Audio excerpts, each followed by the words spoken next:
Halo guys, selamat datang di channel Cerita Singkat. Oke, kita udah sampai di episode 7 film 12. Kita bakal diajak menyelam lebih dalam ke masa lalu Mir dan Ogwi. Untuk episode lengkapnya ada di kolom deskripsi ya guys. Sebelumnya, buat yang belum subscribe, silahkan tekan dulu tombol subscribe-nya. Dan tanpa basa-basi lagi, kita masuk ke alur ceritanya.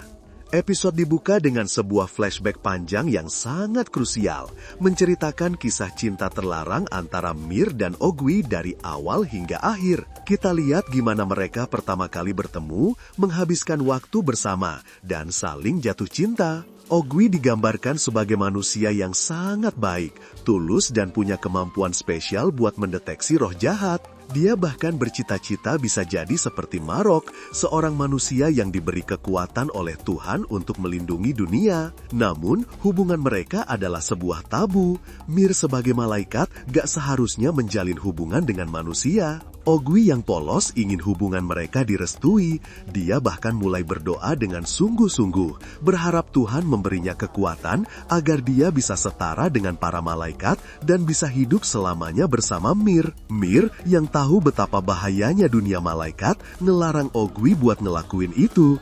Dia gak mau Ogwi terlibat dalam pertarungan melawan roh jahat yang bisa merenggut nyawanya. Perdebatan pun terjadi. Ogwi merasa Mir gak percaya padanya, padahal Mir cuma ingin melindunginya. Dan di tengah kerapuhan hubungan mereka inilah iblis masuk. Samin, yang di sini tampil sebagai manifestasi dari kegelapan, ternyata udah mengamati Ogwi dari jauh. Dia melihat potensi dan keputusasaan dalam diri Ogwi.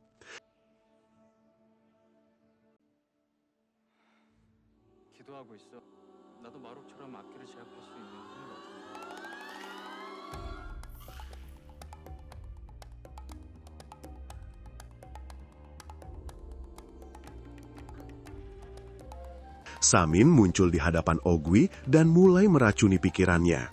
Dia bilang, Tuhan itu nggak adil.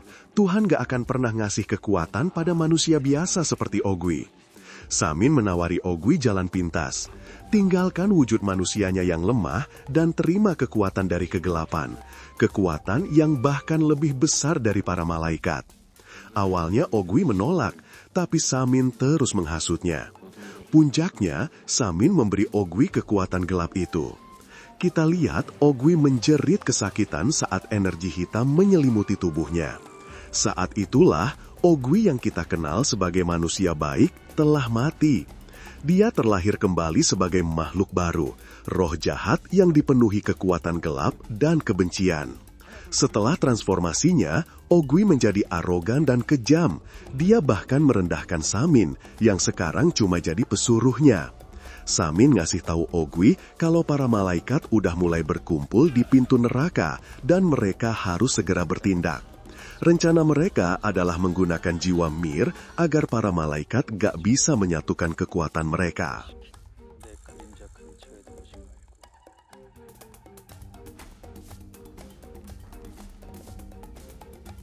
Di sisi lain, Kanji yang masih peduli berusaha buat nemuin Ogwi. Dia berhasil nemuin Ogwi dan memohon padanya buat kembali. Tapi Ogwi yang sekarang udah beda. Dia bilang dia bosan hidup dalam aturan Tuhan dan sekarang dia cuma mau hidup sesuai keinginannya. Kanji mencoba membujuknya demi Mir, tapi Ogwi justru mengancam akan membunuh Kanji. Dia bilang dia cuma akan mengampuni nyawa Kanji kali ini, juga demi Mir. Saat itulah Mir datang dan melihat semuanya. Dia hancur melihat pria yang dicintainya telah berubah total.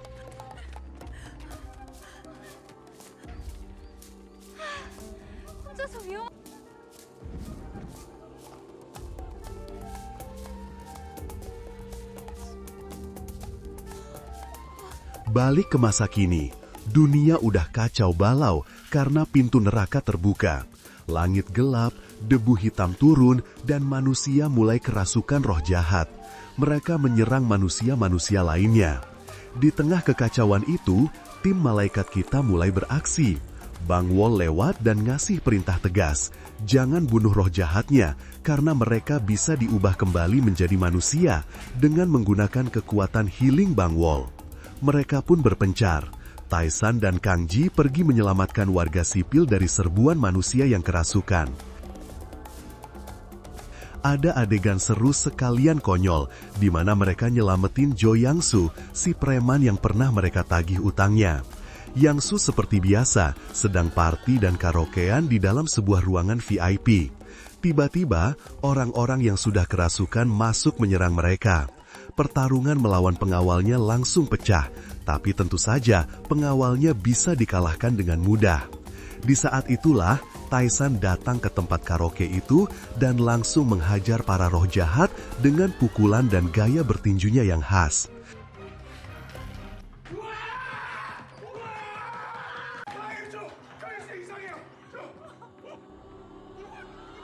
Yang-soo yang ketakutan setelah diselamatin malah langsung memberi hormat dan janji bakal jadi anak buah Tae-san. Adegan ini jadi selingan komedi di tengah situasi yang tegang. Sementara itu, Ogui yang membawa Mir kabur dari markas para iblis bersembunyi di sebuah goa. Di situ, kekuatan Mir datang kembali dan masuk ke tubuhnya. Tapi terjadi pertengkaran antara Mir dan Ogui. Ogui dengan marah bilang para malaikat telah mengkhianatinya. Dia merasa aturan konyol yang memisahkan malaikat dan manusia udah menghancurkan segalanya.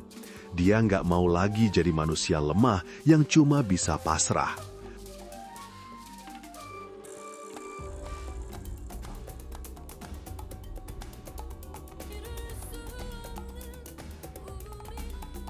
왜 우리 모두를 배신하고 악귀들의 편에? 난 단지 너. Mir akhirnya pergi, meninggalkan Ogui yang ternyata sedang terluka akibat serangan Samin sebelumnya. Tetapi Samin dan pasukannya ternyata juga sudah berada di sekitar lokasi dan menemukan Mir. Samin langsung memerintahkan anak buahnya untuk menangkap Mir. Awalnya, Mir yang kekuatannya sudah balik penuh mampu mengatasi anak buah Samin dengan mudah. Tapi kekuatan Samin yang sudah menggunakan batu jiwa ternyata jadi sangat kuat. Samin berhasil melumpuhkan Mir dan menangkapnya kembali. Di saat yang sama, tim malaikat yang lain berhasil melacak lokasi Ogui dan Mir. Mereka langsung tancap gas. Ogui yang mengetahui mereka akan datang langsung menghadang mobil mereka di tengah jalan. Dia bilang ke Tae-san bahwa Samin udah menculik Mir dan membawanya ke pintu neraka untuk diambil kekuatannya. Sekarang mereka punya tujuan yang sama. Dia ngajak para malaikat untuk bekerja sama untuk menyelamatkan Mir dan mengalahkan Samin. Tim malaikat akhirnya setuju dan langsung menuju gedung Tae-san.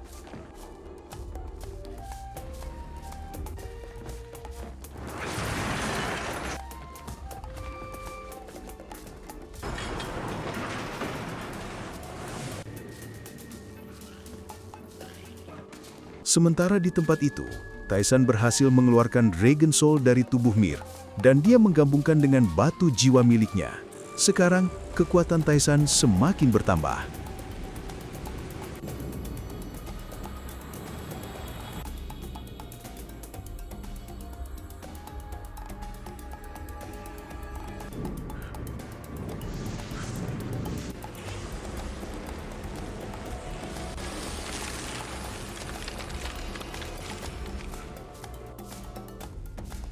Sesampainya di pintu neraka yang lokasinya ada di markas mereka sendiri, mereka langsung disambut oleh pemandangan yang paling mengejutkan. Samin dengan kekuatan gelapnya telah membangkitkan kembali jasad para malaikat yang gugur di masa lalu. Hanu, Yang Mi, dan saudara-saudara mereka yang lain sekarang berdiri di hadapan mereka sebagai mayat hidup. Semua mata mereka hitam gelap. Malaikat yang kini dikendalikan oleh Samin. Ini adalah cobaan terberat bagi mereka. Mereka harus bertarung melawan keluarga mereka sendiri. Tae-san dengan hati yang hancur terpaksa memberi perintah, tahan mereka, jangan sampai mereka keluar. Dia sendiri akan maju untuk berhadapan langsung dengan Samin. Pertarungan yang menyayat hati pun dimulai. Malsuk harus melawan Yang Mi, sahabatnya. Wonsung dan Doni harus menghadapi Hanu, malaikat yang terkenal dengan kekuatannya yang luar biasa. Mereka semua nggak tega, tapi nggak punya pilihan lain.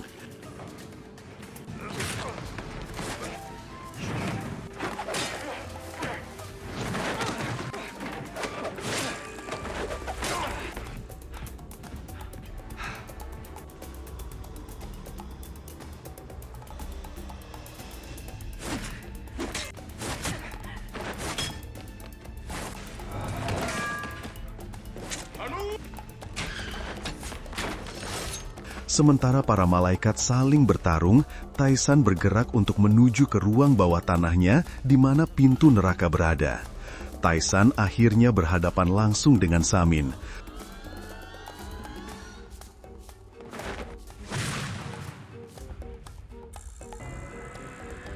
Samin mencoba menawari Taisan kekuatan yang lebih besar, mengajaknya untuk bergabung dengan sisi gelap. Tapi Taisan yang udah dipenuhi amarah dan duka menolaknya mentah-mentah. Episode pun ditutup dengan adegan Kaisang yang bersiap-siap untuk bertarung dengan Samin beserta para pasukannya. Gila guys, endingnya bener-bener seru, jadi nggak sabar buat nonton episode berikutnya. Oke, sampai di sini ulasan alur cerita kali ini. Jangan lupa like dan subscribe ya. Dan sampai jumpa di video berikutnya buat nyaksiin pertarungan final yang super epic.